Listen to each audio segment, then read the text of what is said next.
अस्सलामुअलैकुम, मैं हूं सुंबल शाहिद। आप देख रहे हैं यूनिवर्सल न्यूज नेटवर्क। खबर शामिल करते हैं गुजरांवाला से, जहां थाना गखड़ पुलिस ने कार्रवाई करके वहाब गैंग के 3 अरकान को गिरफ्तार कर लिया। मुलजिमान के कब्जे से लाखों रुपए नकदी और भारी असला बरामद कर लिया गया।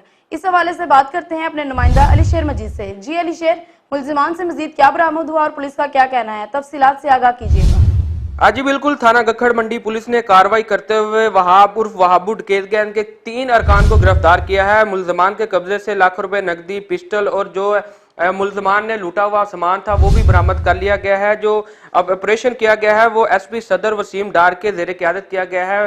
पुलिस ने मुख्तलिफ इलाकों में छापामार कार्रवाई करते हुए वहाबुड गैंग के सरगना समेत 3 अफराद को जो है गिरफ्तार किया है। पुलिस का कहना है कि जो मुलजमान है मुख्तलिफ इलाकों में कार्रवाई करके वहां से फरार हो जाते थे। मुलजमान के खिलाफ पहले भी मुकदमा दर्ज है, इनसे इंटेरोगेशन की जा रही है और इनके बाकी के साथियों को भी जल्द गिरफ्तार कर लिया जाएगा।